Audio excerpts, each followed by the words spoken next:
그 중국 그 찬양이 무지하게 또 심령을 울리네요. 네, 그냥 말로 대화할 때는 떼떼떼 하는 것 같은데 또 이 찬양으로 들으니까 이 마음이 또 다르네요. 중국도 찬양 들으니까 또 중국 감정 하나 해야 되겠네요. 제가 이제 중국에 오래전입니다. 중보 기도 및 영적 전쟁 강사로 중국에 가게 되었습니다. 근데 거기에는 이제 중국 청년들을 모아서 집회하는 거였어요. 근데 그 중국에 큰 집이 있어요. 한국으로 말하면 한 100평 정도 이래 되는 집. 그걸 중국에는 뭐 300평, 400평이다 이러는 집들이 있어요. 그 아파트에 방이 뭐 한 8개씩 이래 있는데 그 큰 방에 중국 청년들 한 30명에서 한 40명 정도 이렇게 이제 모아놓고 제가 이제 훈련을 모르게 이제 훈련을 시키는 거예요. 근데 제가 중국 정부에게 당당한 게 있습니다. 그것은 저는 중국 정부를 저는 비판하지 않습니다. 중국이 복받기 위해서 늘 이렇게 섬겼지 어떤 정치적인 이슈는 한마디도 하지 않는 거죠. 그러니까 저는 중국에 늘 당당한 것입니다. 그래서 이 주제 자체가 영적 전쟁 강의할 때였습니다. 제가 또 젊을 때니까 얼마나 한 카리스마가 있었겠어요. 그래서 한 카리스마 있게 이 영적 전쟁 강의를 하고 나면 사람이 폼이 그렇게 날 수가 없어요. 굉장히 사람이 지적인 것처럼 보이고 영적인 처럼 보이고 카리스마 있어 보이고 사람이 또 어떠냐면 모든 영적 전쟁에 승리하는 강사인 것처럼 보여요. 멋진 강의 내용이죠. 열심히 강의했습니다. 사단을 어떻게 결박할 것인가 뭐 열심히 강의를 했는데 갑자기 우리 정보원들에게 중국 공안이 쳐들어왔답니다. 그래서 지금 그 집을 올라가고 있으니 빨리 피하라 이랬는데 피할 데가 없습니다. 그래서 이제 일단 신발장에 신발만 이제 싹 들고 그 큰 방에 그냥 다 숨었습니다. 그래서 저는 어떻게 할 바를 몰라가지고 일단 성경책을 딱 듣고 빨리 성경책 딱 없애라고 이랬어요. 근데 이 청년들이 하나가 있다가 일어나더니 강사님 그 들어와지 마시오 이러는 거예요. 근데 그 뭔 말이냐. 강자님이 지금 강의하는 내용이 영적 전쟁에 승리하는 내용이 아닙니까? 우리는 이미 주를 위해서 심장을 내어놨습니다. 두려워하지 마시오 이러는데 얼마나 쪽이 팔려버렸는지 더 이상 강의할 힘을 잃어버렸어요. 너무 쪽팔려서 어디 서 있을 수가 없는. 그래서 일단은 말하지 않고 다들 조용하게 있었는데 공안들 3명이 들이닥쳤습니다. 방문을 다 열기 시작하는 거예요. 그래서 이제 밖에서 막 시끄럽게 얘기하더니 갔어요. 그래서 도대체 이게 어찌된 일이냐 했더니 방이 8개쯤 있는데 가장 큰 방에 하나님께서 롯에게 나타났듯이 그 문을 닫아버렸습니다. 숨겨버렸습니다. 그 문을 못 찾은 거예요. 찾지 못하고 여기 있다고 분명히 제보 받았는데 아무도 없네. 이러고 돌아간 거예요. 그 참나 저한테는 굉장한 경험이었습니다. 아이고 그리고 이제 제가 강의를 3일을 더 해야 되는데 난 못한다 그랬어요. 쪽이 팔려서 못하네. 그러고는 이제 호텔에 와가지고 누워있는데 내가 너무 초라한 거예요. 이거 내가 영적 전쟁 강사가 맞나? 이 사람들은 걱정하지 마시래. 우리는 잡혀가도 괜찮으니 하나님께 심장을 내놨으니 강사님만 떨지 않으시면 된대. 그래 그 다음에 와가지고 내가 호텔에 엎드려가지고 아버지 우리 한국의 청년들과 중국의 청년을 비교하니 내 마음이 심히 답답합니다. 우리 한국의 청년을 먼저 쓰시고 그 다음에 중국 써야 안 됩니까? 순서가. 그리고 얼마나 그날 많이 울었는지 몰라요. 그리고 저는 중국의 진짜 헌신된 청년을 저는 정말 존경합니다. 제 눈으로 보았고 제가 직접 마주했기 때문이죠. 그 제가 이렇게 말했습니다. 나 성경 250독 읽었습니다. 최하 미니멈 기준입니다.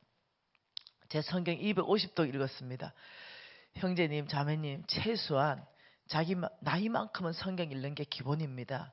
지금 형제님이 25라면 최하 25독은 지금 읽었어야 됩니다. 이렇게 반응이 없어. 알고 보니 몽땅 100독 이상 다 했어.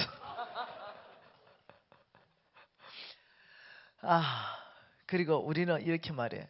얘는 별 1개고 얘는 별 2개입니다. 감옥 갔다 온 숫자를 그렇게 말해. 그날 절대로 잊을 수 없습니다. 너무 하나님 앞에 부끄럽고 내가 오히려 그들 앞에 서서 영적 전쟁을 가리킨다는 자체가 초라해졌습니다.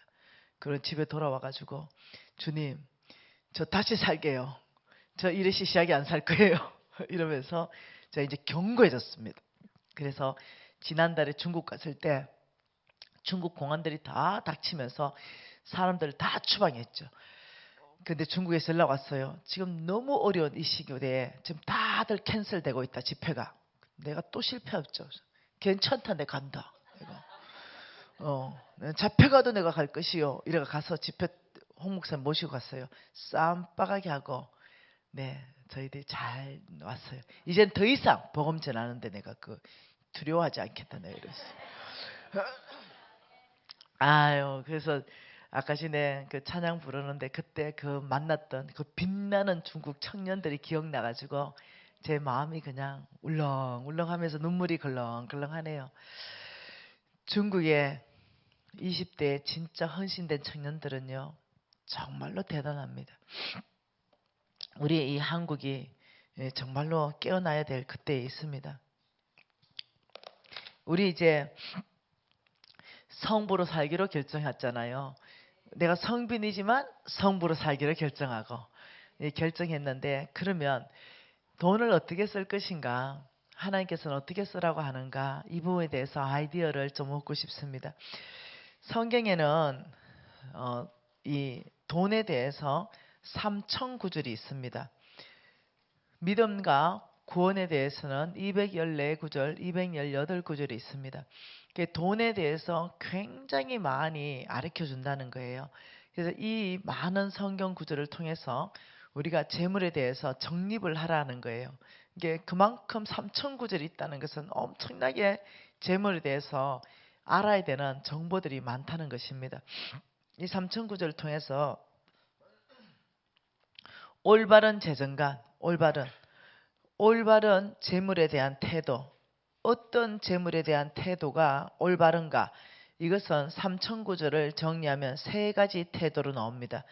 그 첫 번째 태도가 재물에 노예가 되지 말고 재물을 노예로 다스리라.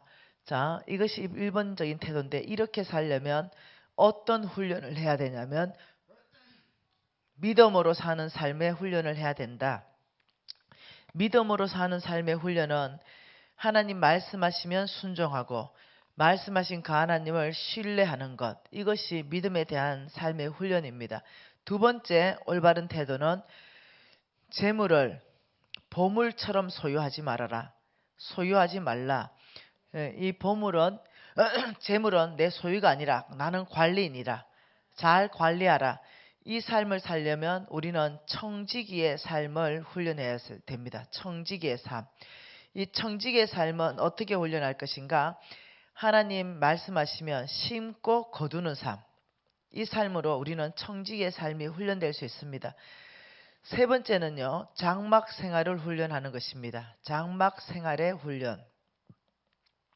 이 장막 생활의 훈련을 하려면 우리는 어떤 삶을 훈련해야 되냐면 단순한 삶을 훈련해야 됩니다. 심플한 삶. 이 삶은 하나님이 주라면 주고 받을 은혜가 없지만 하나님이 받으라면 받는 것입니다.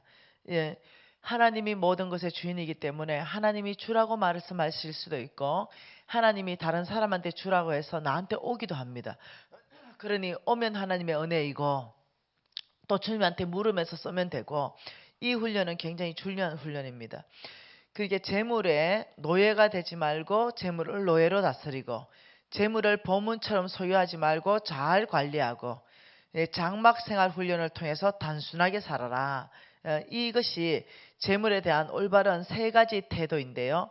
우리는 이 재물에 대한 세 가지 태도 중에 우리가 보는 것은 지금 재물에 노예되지 말고 재물을 노예로 다스린다. 이 말은 뭐냐면 돈이 있다.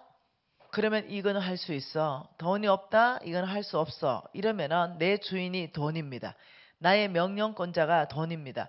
만일 지금 우리 목사님과 우리 선교사님들한테 나의 종에게 하나님이 명령하시길 너는 네 섬기는 그곳이 중국이면 중국, 그것이 아프리카면 아프리카, 그것이 이스라엘이면 이스라엘, 그것이 터키면 터키, 그것이 일본이면 일본, 그것이 또 뭐 말레이시아면 말레이시아, 내가 너에게 보낸 그 땅에 내가 너에게 명령하는 것은 그곳에 병원을 지어라 라고 말했거나 유치원을 지어라 라고 말했거나 국제학교를 설립해라 라고 말했거나 무슨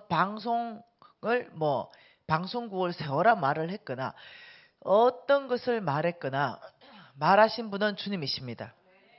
그러면 우리의 대답은 그저 예입니다. 돈이 있다 없다 그건 내가 상관할 바가 아닙니다. 말씀하신 그 하나님이 예라고 순종하는 그곳에 돈을 주셔야 하는 거죠. 왜? 그분이 시켰기 때문입니다. 이것이 뭐냐면 내가 재물을 노예로 다스린다는 거죠. 예 아버지 유치원을 세우겠습니다. 재물을 보내실 분은 주님이십니다. 이렇게 하면 그 재물이 오게 돼 있습니다. 근데 아버지 유치원을 세우라니요. 내 형편 모르십니까? 내가 지금 당장 떼거리가 없습니다. 우리 아이 교육비도 없어요. 제가 어째 유치원을 세웁니까? 이러면 주님이 이렇게 말씀하십니다. 내 믿음대로 될지니라. 그 믿음에 역사하지 않으십니다. 그래서 돈이 있다 없다로 사역을 결정하고 안 하는 것은 내가 재물의 노예인 거예요.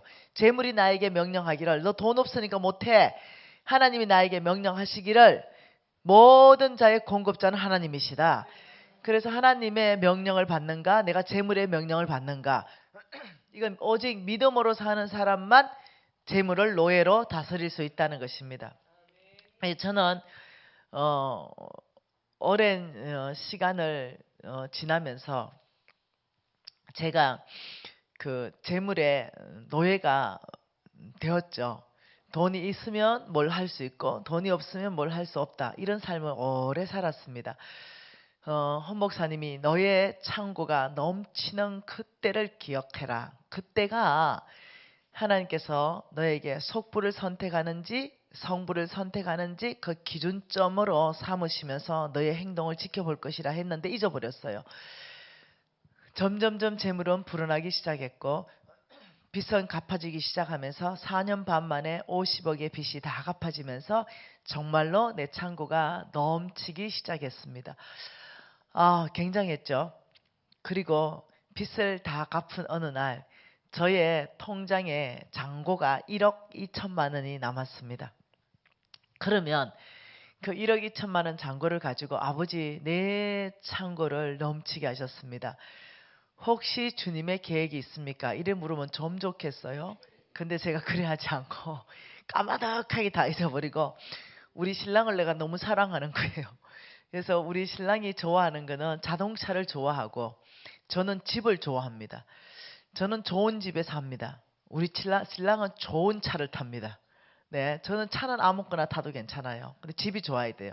우리 신랑은 집은 아무렇게나 살아도 괜찮아요. 차가 좋아야 돼요. 그러니까 우리는 좋은 차, 좋은 집 다 가지고 있습니다. 그러니까 우리 신랑이 차를 너무 좋아하는데 이 나 때문에 고생을 너무 많이 했기 때문에 그 돈을 50억 버는 사이에 거의 약 5년이라는 시간이 지나가면서 하나님은 다 잊어버렸어요. 하나님의 그 크신 은혜도 잊어버리고 하나님이 재물 얻을 능력 줬다는 것도 잊어버리고 다 까마득하게 잊어버리고 1억 2천만 원이 통장에 있는 잔고를 보는 순간 우리 신랑한테 다 줬습니다. 여보 1억 2천만 원짜리 자동차인데 사 이렇게 하면서 폼을 잡았습니다. 우리 신랑 또 선교사 아닙니까? 내가 이렇게 타락하면 선교사가 정신 차리면 좀 좋아요. 예, 선교사인 신랑이 와 할렐루야 이러면서 이제 그 차를 사려고 일주일 지나고 2주일 지나고 3주일 지나면서 5만 팜플렛이란 팜플렛은 다 가져왔습니다. 3주일 지나는 어느 새벽에 주님 앞에 제가 갔는데 부드러운 주님의 음성이 들렸습니다. 미진아, 내가 너에게 맡겨놓은 1억 2천 있지? 이러시죠. 네, 그때서 정신 번쩍 들었어요. 헐, 나는 내가 벌었다고 생각했어요. 근데 하나님께서 내가 너에게 맡겨놓은 1억 2천 있지? 이렇게 말씀하셨어요. 아무 말도 못하고 숨이 멎어버렸어요. 왜냐면 없거든요. 가만히 있으니까 내가 너에게 맡겨놓은 1억 2천 이러면서 선교사님 4명의 이름을 가르쳐줬습니다. 그리고 그 선교사들에게 차를 3천만 원짜리 한 대씩 차를 사주고 그들의 발이 되게 하라 이렇게 말했습니다. 굉장히 마음이 어려워가지고 이제 나왔습니다. 유진 아빠 아직도 돈 1억 2천 안 쓰고 가지고 있지? 그러니까 나 가지고 있지. 하나님이 나한테 말씀하셨는데 4명의 선교사의 이름을 보여줬고 3천만 원짜리 차를 사서 발이 되게 하라고 하셨어. 이러니까 우리 선교사님이 이렇게 말해요. 당신만 하나님 음성 들어? 이 중요한 일을 당신 혼자 결정해서 되겠어? 우리 아들 유진이 불러서 33.3%씩 의견을 가지고 하나의 음성 듣자 이렇게 말했어요. 그래서 유진 형제 이리 오세요. 이거 아침에 예배 드립니다. 아빠가 유진아 지금 이것은 너무너무 중요한 거야. 그러니까 33.3%야 우리가. 그러니까 엄마가 하나의 음성 들은 거 이거 정말 주께로부터 왔는가? 우리가 지금 같이 음성 들을 거야. 예배하면서. 엄마 나눠주세요. 새벽에 하나님이 나에게 요만조만하게 이렇게 말했단다. 이러니까 이 아들이 초등학교 1학년 때입니다. 아빠 난 예배 드리지 않을 거야. 왜? 이러니까 이미 이거는 하나의 음성이야. 엄마가 말씀 나누는데 내용이 너무 기뻐서 춤출 것 같아. 그리고 선교사님이 그 차가 있으면 얼마나 하나님 나라가 확장될 거야. 이걸 뭘 예배 들어야 아는 거야. 엄마 말만 들어도 이건 내용이 기뻐 춤추는데 이건 하나님 음성이야. 1학년이 그랬습니다. 그러니까 우리 유진 아빠도 그랬지 그치? 이러니까 아빠가 벌써마 66%예요. 유진아 아빠도 처음부터 그랬지. 그럼 그랬어. 그렇지. 그래 이걸 뭘 예배 드려야 아니 이게 하나님 음성이지. 그래. 이러면서 오늘 저녁에 홍성근 목사님한테 배운 대로 우리가 재물을 노예로 파송하자. 재물을 노예로 파송하는 파송식을 하자. 일찍 모여라. 이렇게 말했어요. 그리고 하나님이 말씀하신 땅은 아프리카였습니다. 그래서 말씀하신 대로 봉투를 이렇게 4개를 만들었습니다. 그리고 하나님 봉투, 자, 첫 번째 봉투에 하나님 말씀하신 아프리카, 그리고 나라는 탄자니아였습니다. 탄자니아. 선교사님의 이름은 인시안 선교사님이셨습니다. 그리고 그 봉투에다가 돈을 3천만 원을 넣었습니다.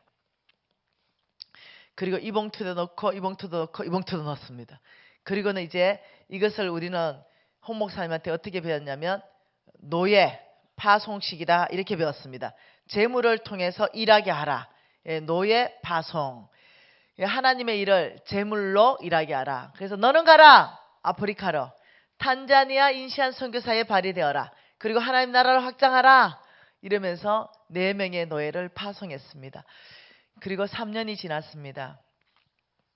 3년이 지나고 그 탄자니아 인시안 선교사님은 우리 홍성근 목사님의 제자이기도 합니다. 그 인시안 선교사님 베이스에 제가 다르살렘 대학에 대학생들 청년 대학생을 훈련하는데 강사로 제가 가게 되었습니다. 그때 나랑 유진 아빠랑 우리 유진이랑 같이 이제 아프리카로 갔는데 그 베이스에 도착하니까 아주 그냥 다 낡아빠진 차가 하나 있는데 그 선교사님이 미진 선교사님께서 보내주신 바로 건어서 건음이 바로 저놈입니다. 이러고 갔어요. 그때 온도가 50도였습니다. 정말로 더웠습니다. 가니까 노예가 얼마나 하나님 나라의 일을 많이 했는지 일마이 하고 눈테이 밤테이 되듯이 이 라이트가 깨져가 있고 궁뎅이가 다 반바가 떨어져 있고 애가 그냥 만신창이가 돼 있는 거죠. 차 안에 뭐가 있는가 봤더니 옥수수 가루 그 10kg짜리, 20kg짜리 딱 있고 설탕 그것도 이제 막 실어서 나른대요. 거기에다가 그러면서 이제 이 노예가 하루도 빠짐없이 거기에서 2시간 이상 가서 아주 오지까지 들어가서 그 음식을 그 한 마을 전체를 주고 나눠주고 병든 사람 있으면 데려와서 고쳐서 또다시 하고 이 일을 3년 동안 하고 얘가 이제 엔진이 퍼진 거예요. 그래서 이제 그게 세워놓은 지가 이제 몇 주가 된 거예요.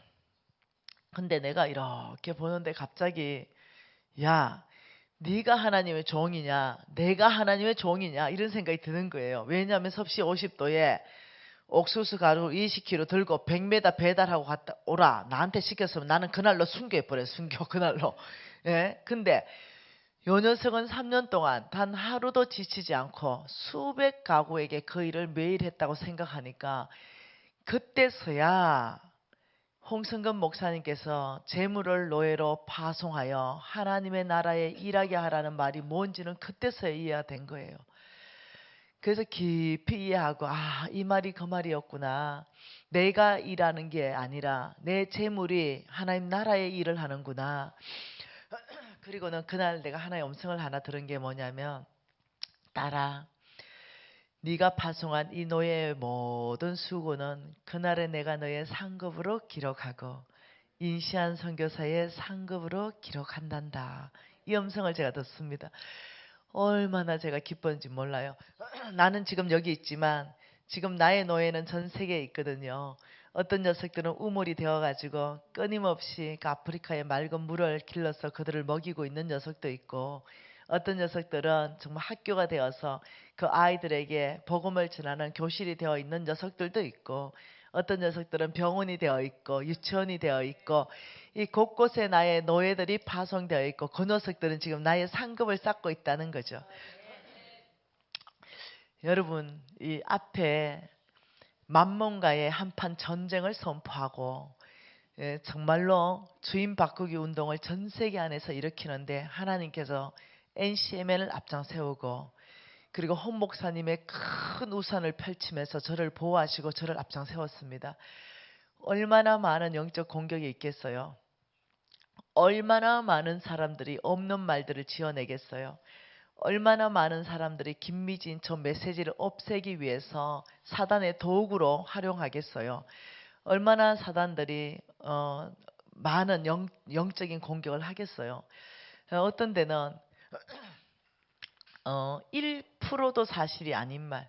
아니 땐 꿀떡에 연기 나냐? 저는 연기 난다고 믿습니다. 제 경우를 보니 연기 납니다.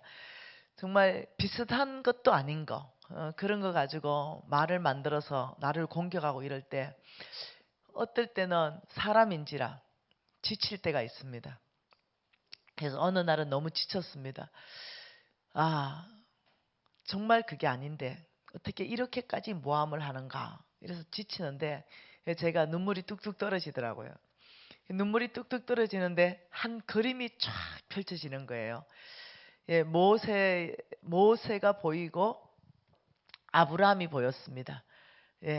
그러면서 제가 그 모세와 아브라함 때문에 이겼던 그 그림, 말씀이 떠올랐다는 거죠. 하나님 말씀, 히브리서 말씀 볼게요. 히브리서 11장입니다.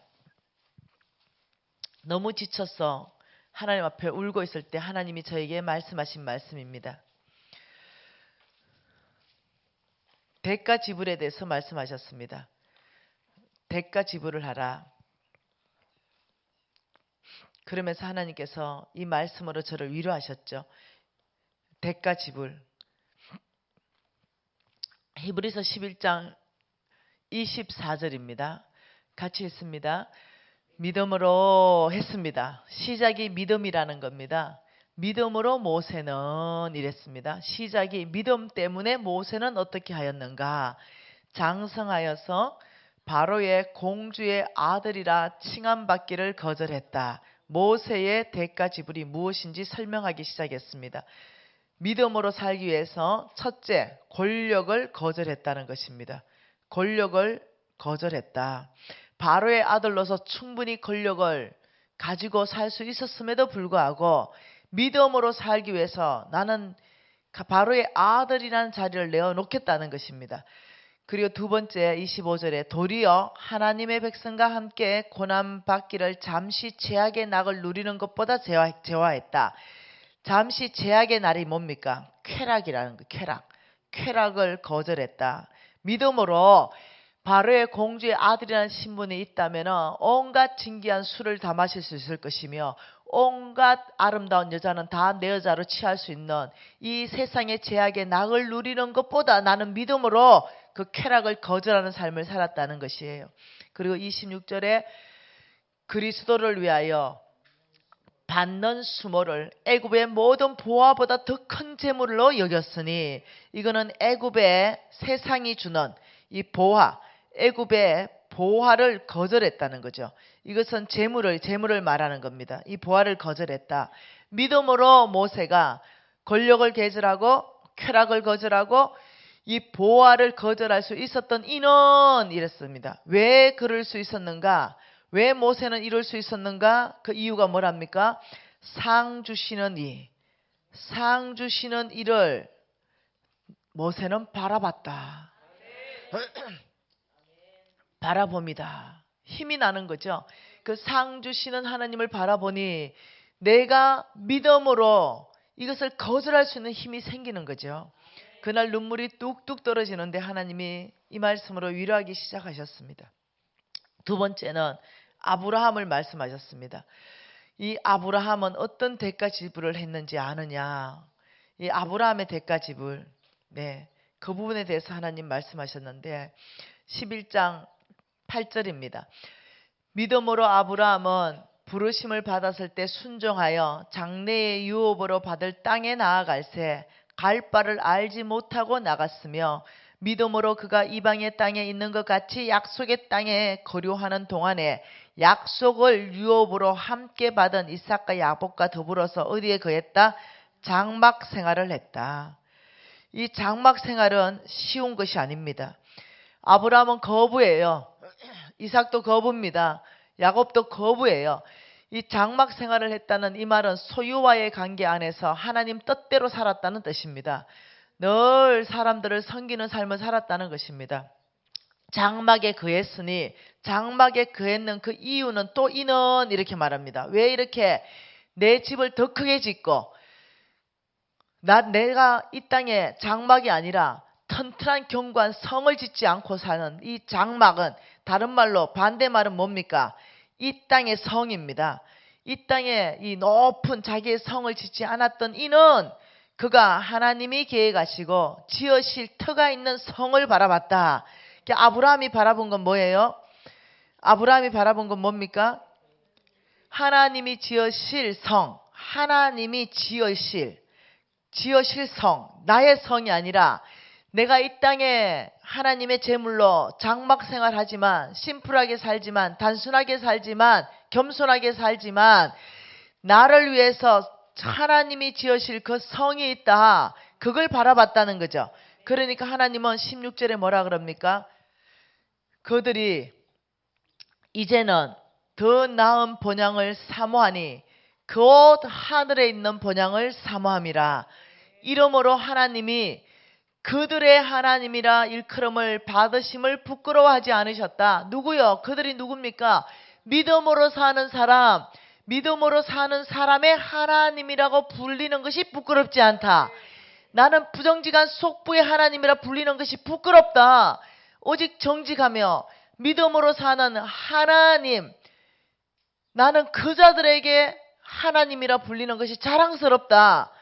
그래서 그들을 위하여, 믿음으로 사는 사람들을 위하여 하나님이 한 성을 정말로 예비하셨다. 아브라함은 믿음으로 하나님이 지을 성을 바라봤고, 하나님은 믿음의 사람의 하나님이라고 불리는 것이 부끄럽지 아니하며 실질적으로 정말로 그들을 위하여 한 성을 예비하신 하나님을 찬양합니다. 이 말씀을 그날 깊이 제 심장 안에 넣어주셨어요. 그러면서 온갖 모함받고 정말 공격하고 없는 말을 지어내고 가정을 깨트리려고 하는 그런 공격 안에서 너무 지쳐가지고 눈물을 뚝뚝 흘리는데, 딸아, 모세를 본받으라. 딸아 아브라함을 본받으라. 내 재물 다 깨트려서 주의 나라에 다 헌신했는데 그 엄청난 공격 안에 있을 때 아브라함을 봐라. 장막 생활을 하면서 왜 힘있게 살았느냐. 아브라함은 내가 지은 그 하늘의 성을 바라보며 상 주시는 이를 바라보는 그 아브라함의 믿음을 바라보고, 모세는 이 땅의 쾌락이나 이 땅의 부하나 이 땅의 권력을 유지하려고 하지 않았다. 믿음으로 모세는 상 주시는 하나님을 바라본 그 믿음을 본받으라. 너의 상이 큼이라. 이렇게 제가 얼마나 위로받았는지 몰라요. 그리고는 제가 예 아버지 제가 믿음의 눈을 열어 바라봅니다. 이러고 막 상상이 막 발동하기 시작하는 거죠. 그 제가 어느새 천국 가 있는 상상을 하기 시작했습니다. 너무 힘들어서 이 땅에 너무 모함하는 게 고달퍼서 천국 가 있는 상상을 하는데 수많은 사람이 천국 와 있는 거예요. 그러더니 이제 WMTC 몇 기입니까? 9기가 다 천국 왔어요.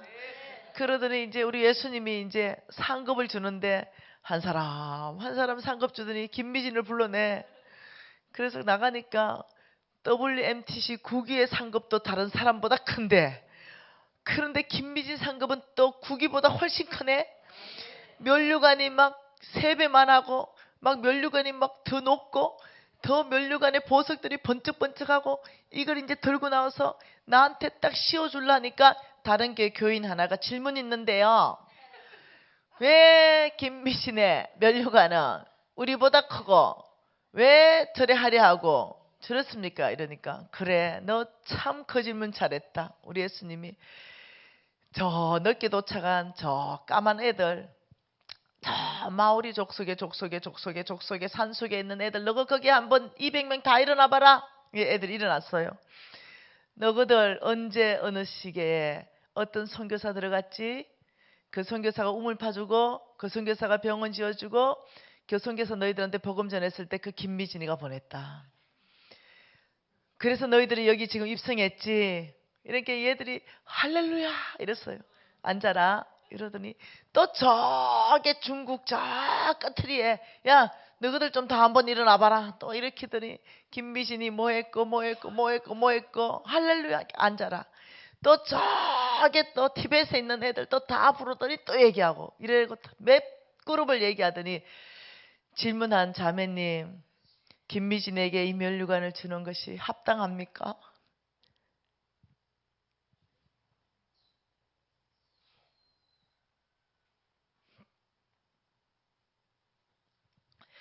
그래서 그 자매가 합당합니다. 제가 그 천국에 있는 걸 상상한 거예요. 너무 힘드니까. 그러니까 우리 예수님이 그 빛나는 면류관을 저한테 씌워주려 하는데 순간 내가 그걸 쓰겠어요. 나는 이미 다 시나리오가 있어. 안 써. 왜? 그 면류관을 씌워주려는 순간 면류관을 받아서 무릎 꿇고 우리 예수님 머리에 씌워주면서 예수님 이 빛나는 면류관은 오직 예수님이 받으셔야 합당합니다. 그저 저는 은혜로 살았습니다. 내가 시나리오 다 세워놨어 벌써. 천국 가면 어떻게 할 거라는.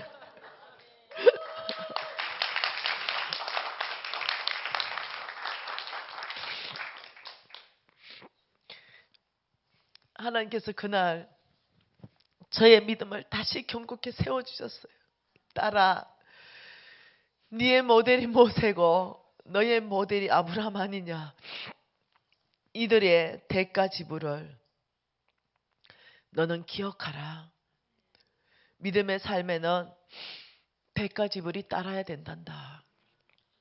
오해받는 거 너가 믿음으로 사는 거 선택했기 때문이지.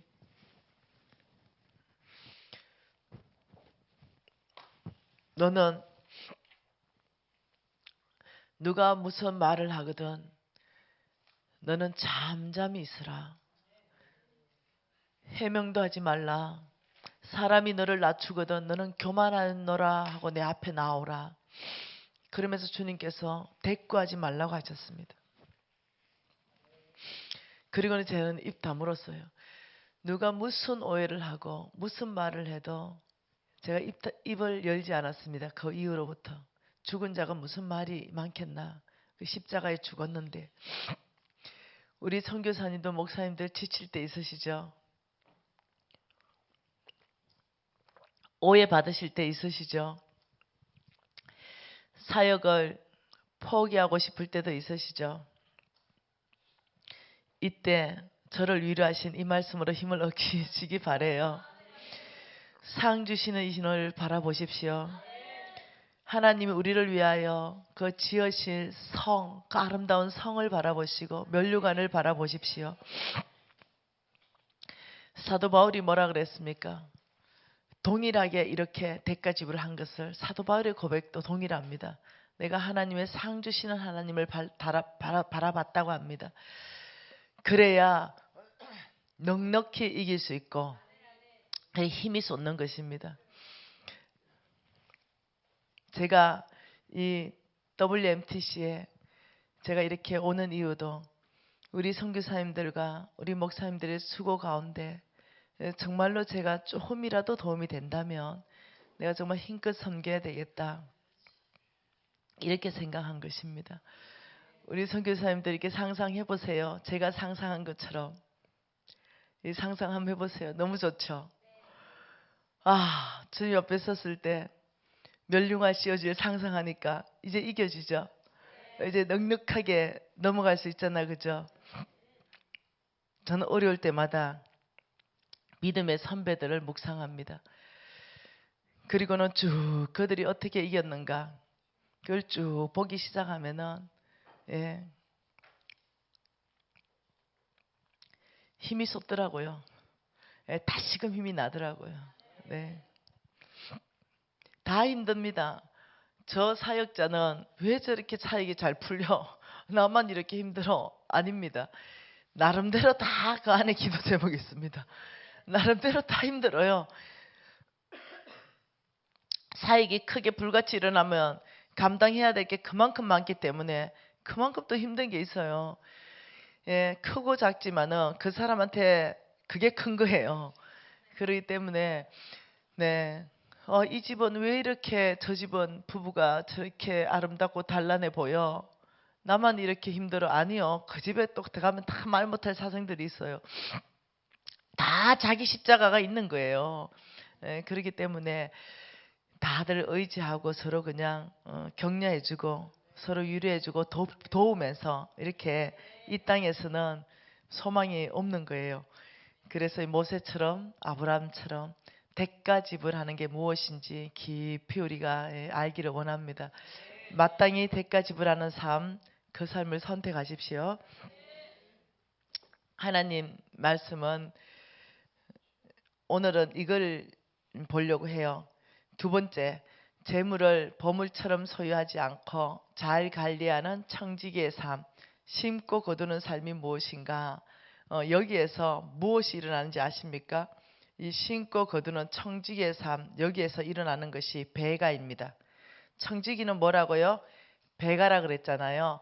우리의 재물을 배가시킬 수 있고 우리의 사역을 배가시킬 수 있고 이것을 잘 성경적 원리를 적용을 하면은 여러분 사역이나 여러분 사역의 재물들이나 우리의 사업이나 이런 것들을 배가시킬 수 있는 방법들을 알 수가 있습니다. 고린도 후서 말씀입니다.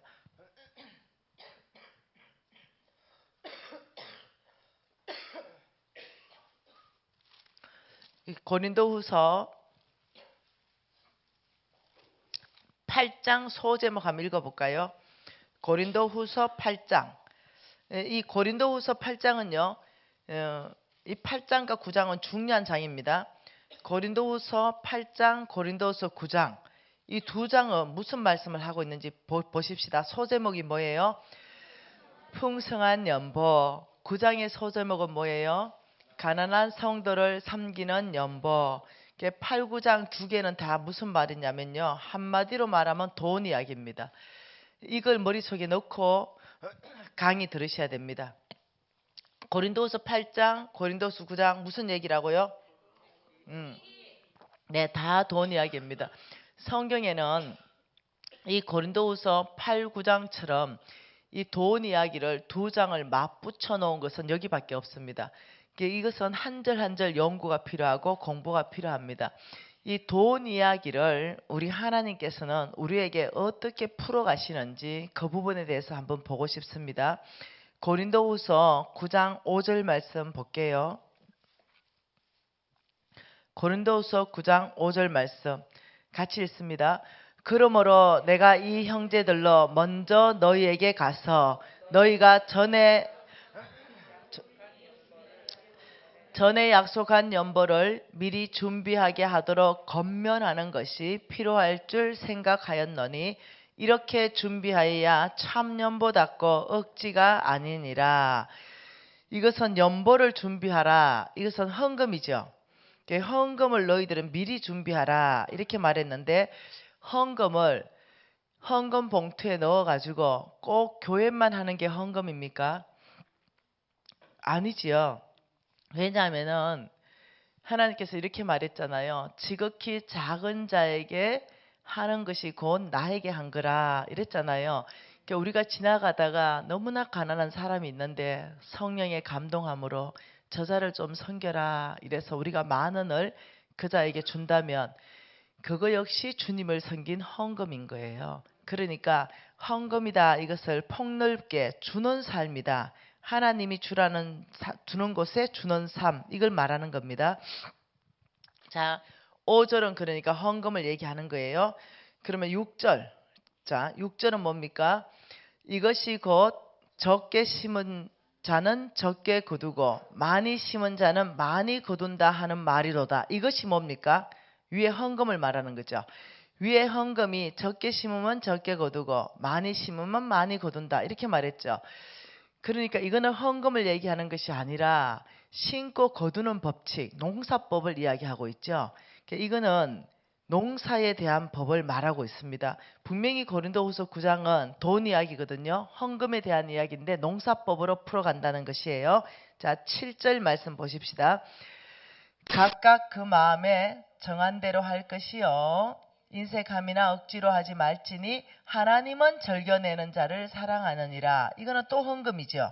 네, 이거는 또 헌금에 대해서 말씀하시고요. 자, 8절 보십시다.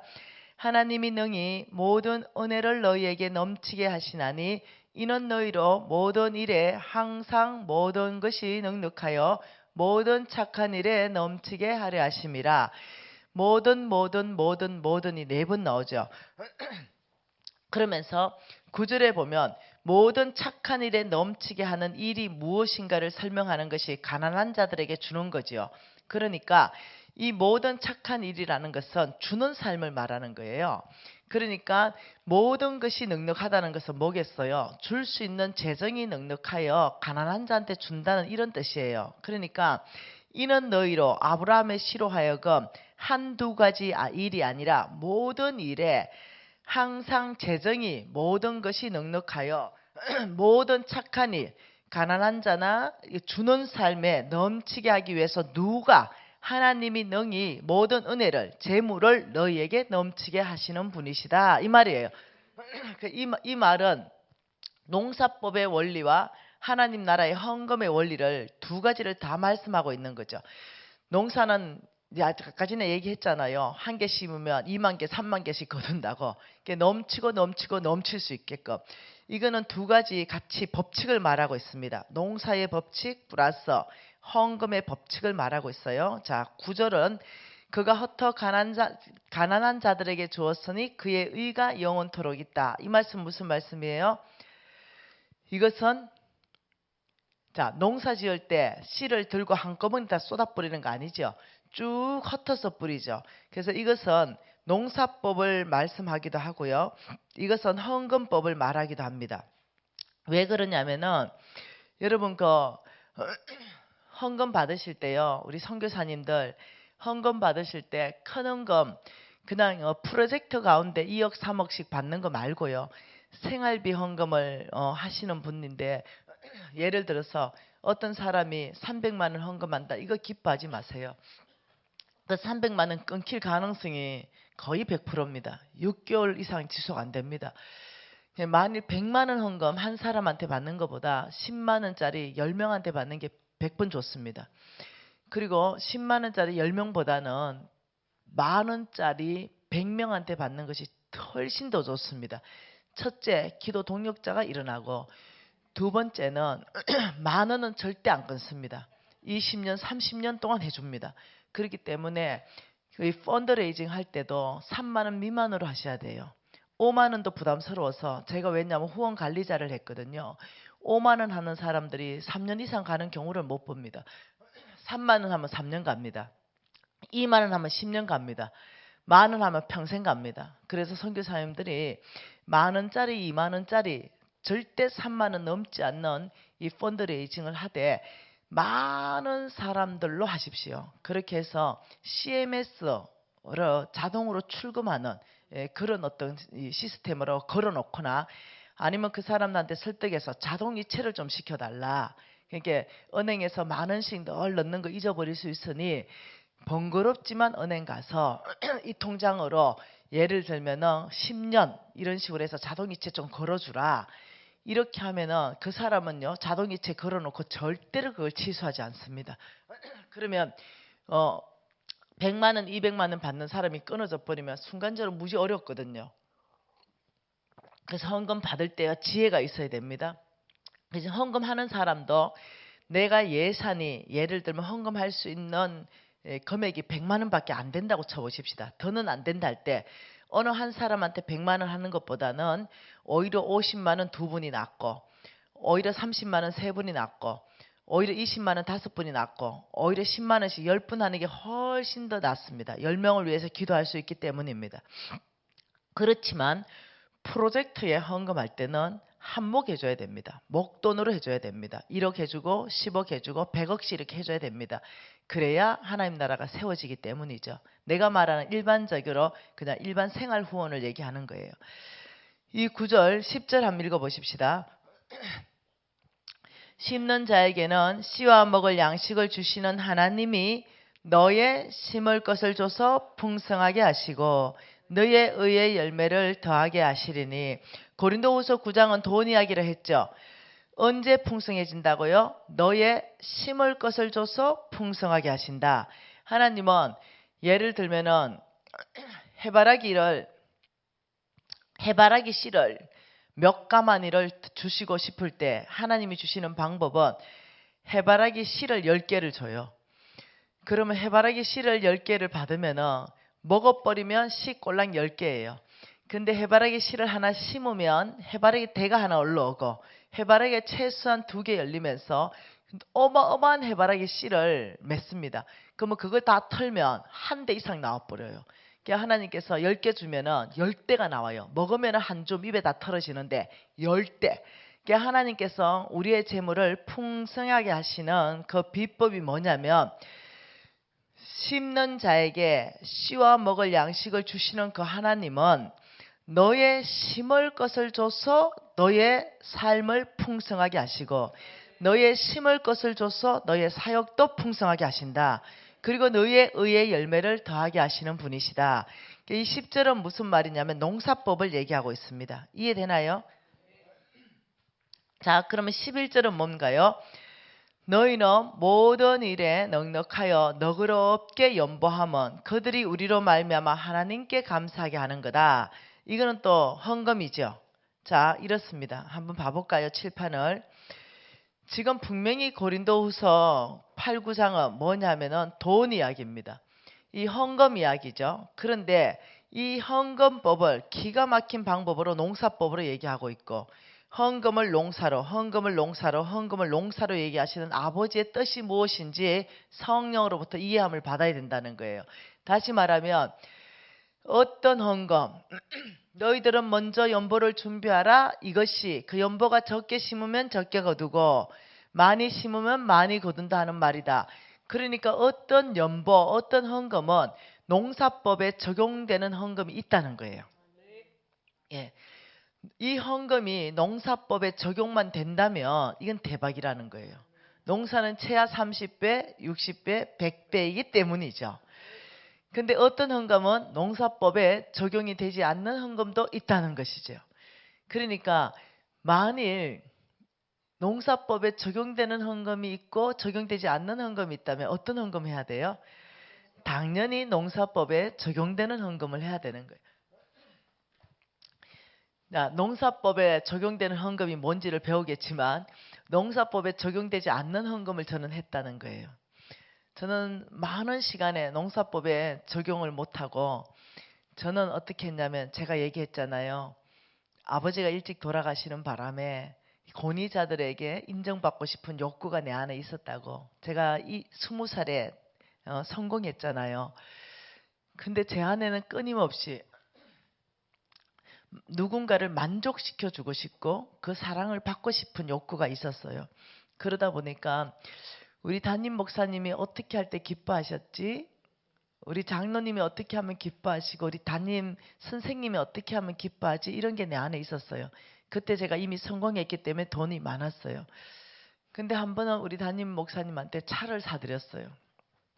근데 우리 담임 목사님이 너무 기뻐하시는 거예요.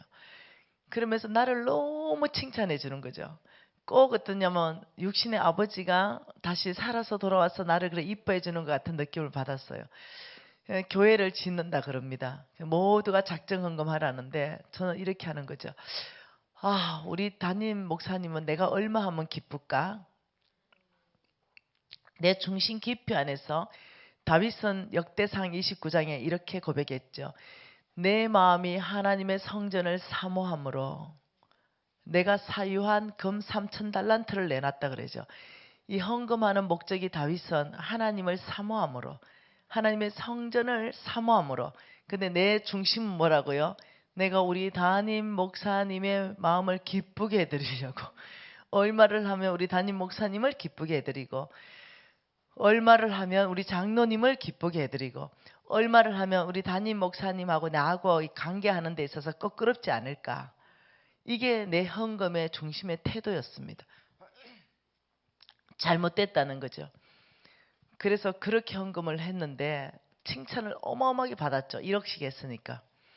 그러니까 하나님께서 너는 이미 너의 상급을 이 땅에서 다 받았다. 내가 더 줄 게 없구나.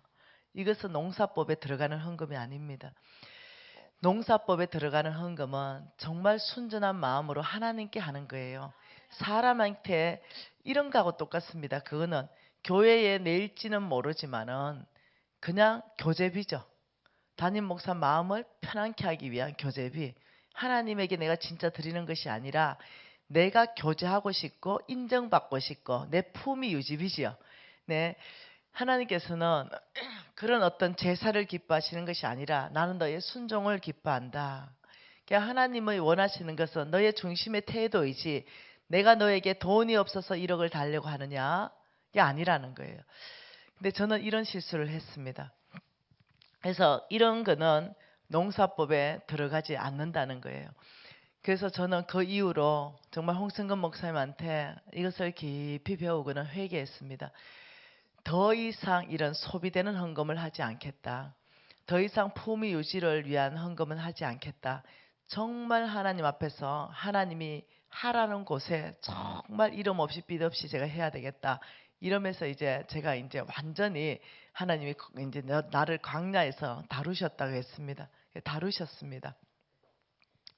자, 그러면은 이 부분을 여기에 두고 하나님께서 우리를 풍성하게 하는 것은 너의 심을 것을 줘서 풍성하게 하신다 이랬잖아요. 그럼 우리가 지금 또 한 가지를 돈에 대해서 헌금에 대해서 배우고 싶은 것은 여기는 지도자들이잖아요. 여기는 선교사이고 여기는 목사님들이 계시잖아요. 그래서 하나님의 정말 헌금법이 뭔지 또 하나를 다른 데서 배우고 싶습니다. 레위기 말씀입니다. 레위기 말씀 안에서 하나님은 어떻게 헌금하라 헌금법을 또 말씀하고 있습니다. 자, 레위기 1장입니다. 이 레위기 1장 말씀으로 헌금법 어떻게 헌금하는가? 레위기 1장 2절입니다. 1장 2절 같이 있습니다.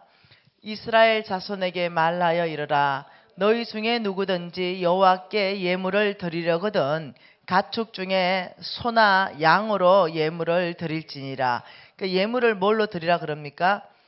소나 양으로 드려라. 이 사람 누구예요?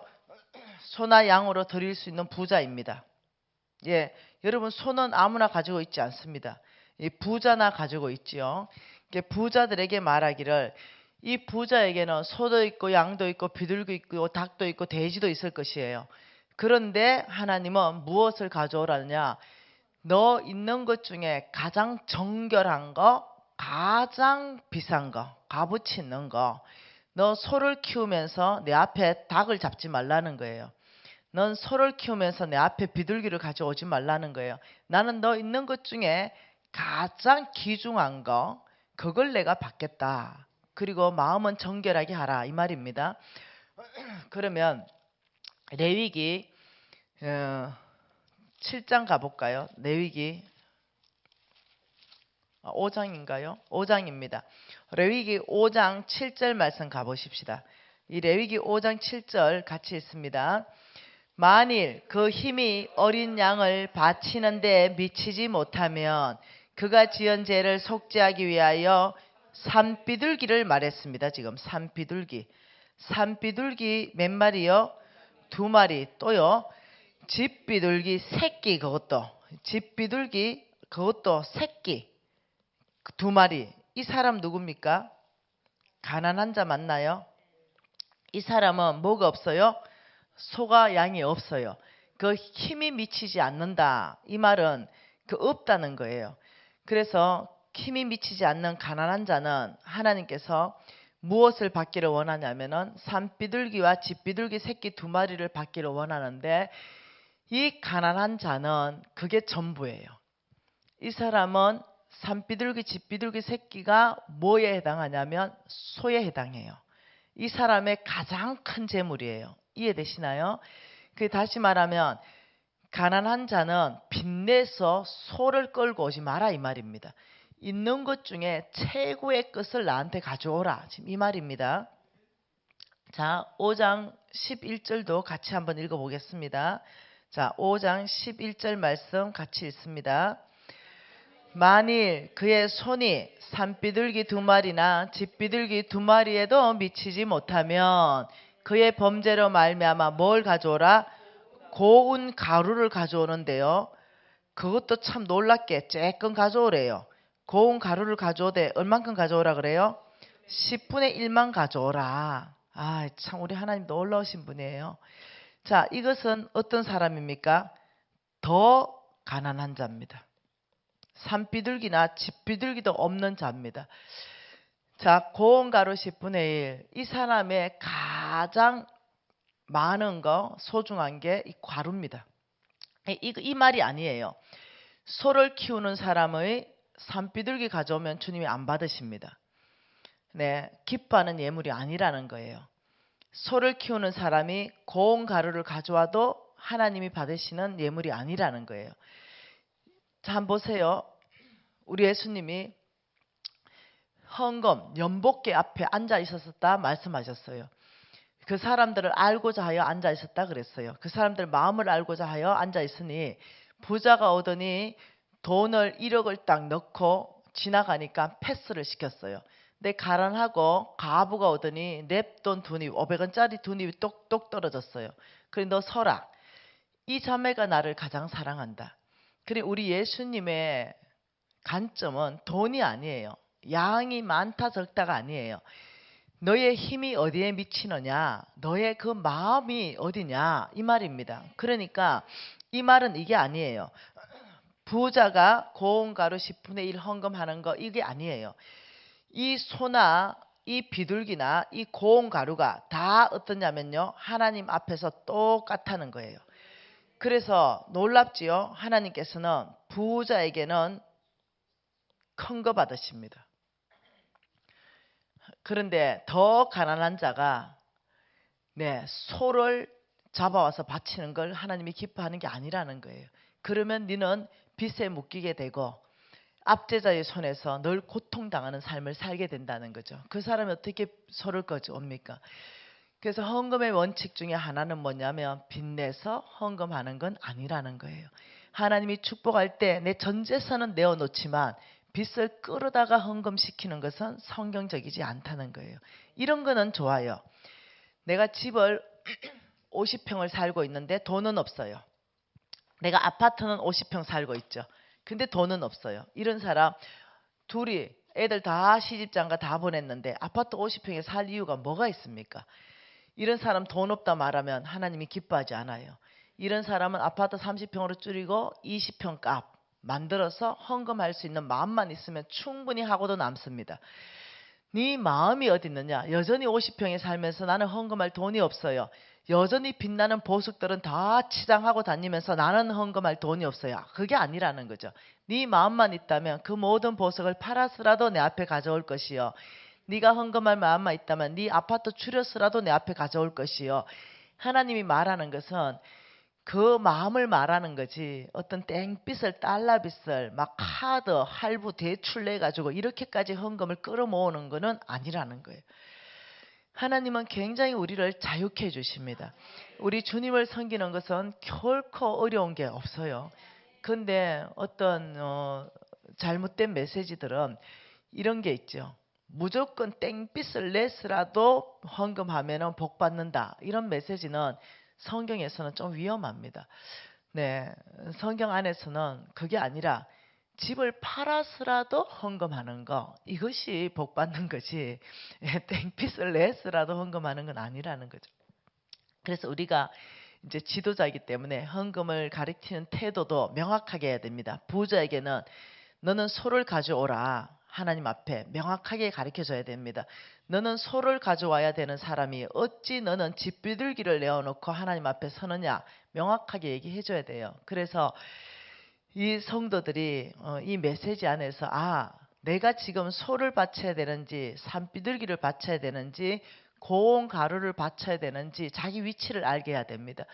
저는 처음에 시작할 때 고운 가루로도 못 바쳤던 사람이에요.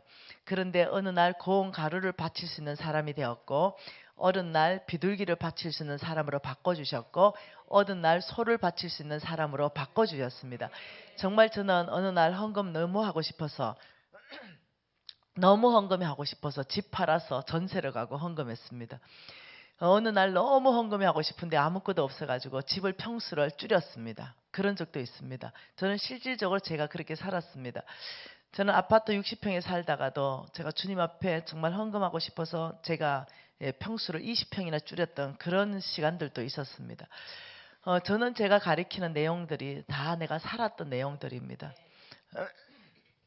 우리 선교사님 목사님들이 정말 한국 안에 이 헌금의 문화를 성경적 문화를 바꿔주시면 좋겠습니다. 우리 기도하고 20분 말고 10분만 좀 쉬고 싶습니다. 우리 기도하고 10분만 쉬도록 하겠습니다. 아버지 정말 나는 어디에 속하는지 이 부분에 대해서 그리고 아버지 정말 나는 이 대가 지불을 하는가 이 부분에 대해서 우리 통성으로 기도하겠습니다. 하나님 아버지 모세와 아브라함을 통하여 대가 지불하게 하신 것 아버지 우리가 크게 배웁니다.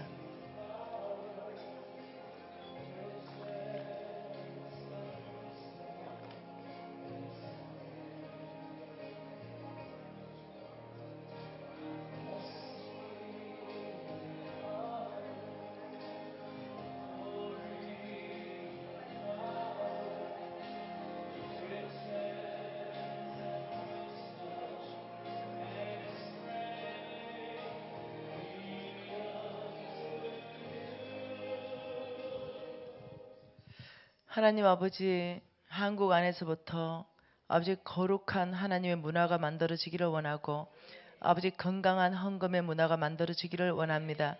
아버지 정말로 내 있는 모든 소유를 팔아서라도 하나님 앞에 헌금할 수 있는 그 자세들로 바꿔지기를 원합니다. 아버지 그것이 곧 하나님을 향한 나의 사랑의 표현이 되기를 원하고 아버지 정말 빚내서까지 아버지 정말 이 헌금하는 이런 문화들이 개선되기를 원합니다. 아버지 메시지로 건강한 교회 아버지 만들어 주시기를 간절히 소망하고 아버지 주를 따라가기 위해서 모세와 아브라함이 대가 지불한 것처럼 아버지 저희들이 기꺼이 주님 앞에 대가 지불하는 그 마음 주셔서 감사합니다. 예수님 이름으로 기도합니다. 아멘.